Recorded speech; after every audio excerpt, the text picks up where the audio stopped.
Hello friends, బైబిల్లోని పాత నిబంధన భాగంలో ఉన్న 22వ పుస్తకం పేరే పరమగీతము. దీనిని సొలొమోను రాజు రచించాడు. హెబ్రీ భాషలో ఈ గ్రంథం పేరు షిర్ హషిరిం, అంటే సాంగ్ ఆఫ్ సొలొమోన్ అని అర్థం. పరమగీతం అనేది ఒక రసిక కావ్యం, అంటే ఇద్దరు ప్రేమికుల మధ్య జరిగే సంభాషణ. ఈ గ్రంథంలో మొత్తం 8 అధ్యాయాలున్నాయి. అవన్నీ ఒక నాటకంలో జరిగే సన్నివేశాల్లాగా అమర్చబడ్డాయి. ఇందులో ఉన్న ముఖ్యమైన పాత్రలెవరనగా సొలొమోను రాజు కథానాయకుడు మరియు షూలమ్మితి కథానాయకురాలు. అలాగే యెరూషలేం కుమార్తెలు ఒక పాటల బృందంలాగా కనబడతారు. వీరి మధ్య జరిగే సంభాషణలన్నీ పాటల రూపంలోనూ కవిత్వాలతోనూ ఉంటాయి. ఇక కథలోకి వస్తే, సొలొమోన్ రాజుకు షూలమ్మితి అనే ఒక అమ్మాయితో వివాహం నిశ్చయించబడింది. పరమగీతంలోని మొదటి అధ్యాయం ఈ నిశ్చితార్థంతోనే ప్రారంభమవుతుంది. పెళ్లికూతురు గురించి చెప్పాలి అంటే, షూలమ్మితి ఒక గొర్రెల కాపరి కూతురు. ఆమె యొక్క సోదరులు ఆమెతో కఠినంగా వ్యవహరిస్తూ ఆమెను ద్రాక్ష తోటకు కావలికత్తెగా నియమించారు. ఎండ తగలడం వలన ఆమె రూపం నల్లగా మారింది. ఈ విషయాలన్నీ మొదటి అధ్యాయంలోని 5-6 వచనాలలో రాయబడ్డాయి. ఇక పెళ్లికొడుకు విషయానికి వస్తే, సొలొమోన్ రాజు చాలా అందగాడు.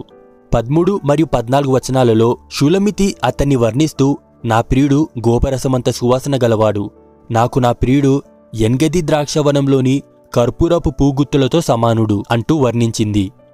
అలా నిశ్చితార్థం రోజున వారు ఒకరిని ఒకరు పొగుడుకోవడమే మొదటి అధ్యాయం. 2-3 అధ్యాయాలలో షూలమ్మితికి వచ్చిన కల గురించి రాయబడింది. అందులో 3వ అధ్యాయంలోని 6 నుండి 11 వచనాల్లో వారి పెళ్లి సందడి రాయబడింది. ఇదిగో సొలొమోను పల్లకి వచ్చుచున్నది, 60 మంది శూరులు దానికి పరివారము, వారు ఇశ్రాయేలీయులలో పరాక్రమశాలులు, వారందరూ ఖడ్గదారులు, యుద్ధవీరులు. సియోను కుమార్తెలారా వేంచేయుడి, కిరీటం ధరించిన సొలొమోన్ రాజును చూడుడి. వివాహ దినమున అతని తల్లి అతనికి పెట్టిన కిరీటం చూడుడి, ఆ దినము అతనికి బహు సంతోషకరము. తనకు వచ్చింది కల అని తెలిసాక షూలమ్మితి తన స్నేహితులతో, నన్ను దయచేసి నిద్ర లేపొద్దు అని ప్రమాణం చేయించుకుంది. 4వ అధ్యాయంలో పెళ్లికొడుకు ఆమెను వర్ణిస్తూ పొగడడం గురించి రాయబడింది.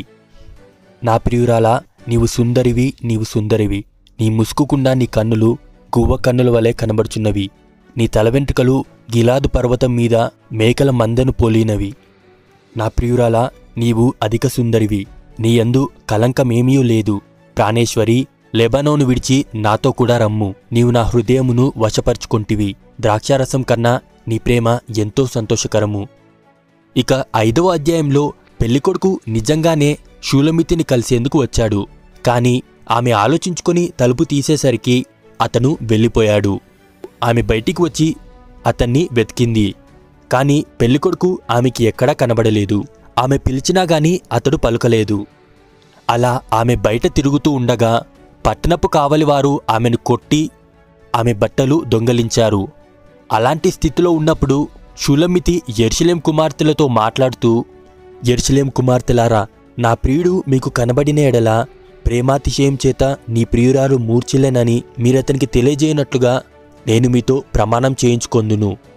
అందుకు యెరూషలేం కుమార్తెలు షూలమ్మితితో ఇలా అన్నారు, స్త్రీలలోనే అధిక సౌందర్యం గలదానా, వేరే ప్రియుల కన్నా నీ ప్రియుని విశేషమేమిటి? నీవు మా చేత ప్రమాణం చేయించుకొంటకు వేరే ప్రియుల కన్నా నీ ప్రియుని విశేషమేమిటి అని అడిగారు. అందుకు షూలమ్మితి, నా ప్రియుడు ధవలవర్ణుడు, రత్నవర్ణుడు, 10,000 మంది పురుషులలో కూడా అతన్ని గుర్తించవచ్చును. అతని శిరస్సు అపరంజి వంటిది, అతని నేత్రములు నదీ తీరములందుండు గువ్వల వలె కనబడుచున్నవి అంటూ తన ప్రియుని గొప్పతనం గురించి యెరూషలేం కుమార్తెలకు సాక్ష్యమిచ్చింది. అలా గాయాలతో ఉన్న షూలమ్మితి తన ప్రియుణ్ణి కనుగొన్న తర్వాత అతడు తాను పెళ్లి చేసుకోబోయే భార్య నగ్నంగా గాయాలతో నడివీధిలో ఎదురైనా గాని అతడు ఆమెను దూషించలేదు, అవమానించలేదు. నిశ్చితార్థ దినమున 4వ అధ్యాయంలో ఆమెను ఎంత ప్రేమతో వర్ణించాడో మళ్ళీ అంతే ప్రేమతో 6-7 అధ్యాయాలలో కూడా ఆమెను వర్ణించాడు.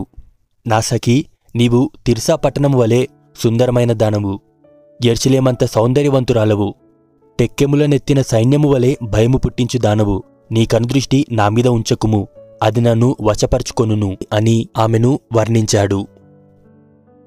తన ప్రియుని యొక్క మంచితనం చూసి షూలమ్మితి 8వ అధ్యాయంలో, నువ్వు కూడా నా తల్లికే పుట్టి ఉంటే ఎంత మేలు, నా చేత్తో నిన్ను పెంచేదాన్ని, అప్పుడు నేను బయట ఎదురై నీకు ముద్దు పెట్టినా కాని ఎవరూ నన్ను నిందించరు అని అతనితో పలికింది. ప్రేమ మరణమంత బలమైంది, ఈర్ష్య పాతాళమంత కఠోరమైనది. దాని జ్వాలలు అగ్నిజ్వాలలు, అది యెహోవా పుట్టించు జ్వాల. నీ హృదయము మీద నన్ను నామాక్షరంగా ఉంచుము, నీ భుజమునకు నామాక్షరంగా నన్నుంచుము. అగాధ సముద్రము ప్రేమను ఆర్పజాలదు, నదీ ప్రవాహము దాన్ని ముంచివేయలేదు. ప్రేమ కోసం ఒకడు తన స్వాస్థ్యమంతా ఇచ్చినాగాని అతడి తిరస్కారంతో త్రోసివేయబడతాడు అంటూ షూలమితి ప్రేమ యొక్క గొప్పతనాన్ని తెలియజేసింది. ఇదే ఇవాల్టి మన వీడియో. పరమగీతము ఒక ఎరోటిక్ పోయం అయినా కానీ అందులో చాలా ఆత్మీయ అర్థం ఉంది. ఇశ్రాయేలు ప్రజలు ఎన్నోసార్లు తమ దేవుని పట్ల అవిధేయతను కనపరిచారు. అయితే వాళ్ళు తమ మనసు మార్చుకొని పశ్చాత్తాపడిన ప్రతిసారి దేవుడు వారిని అంగీకరించాడు. అందుకే ఇశ్రాయేలు ప్రజలు ఈ పరమగీతము దేవునికి తమకు మధ్య ఉన్న ప్రేమ కథగా భావిస్తారు. ఇందులో ప్రేమికులకు మధ్య ఉండే సంభాషణ కొంచెం సెక్సువల్గా ఉండడాన్ని బట్టి ధర్మశాస్త్రోపదేశకులు మరియు పెద్దలు ఈ గ్రంథాన్ని 30 సంవత్సరాలు దాటిన వారు చదివేందుకు అనుమతించేవారు కాదు.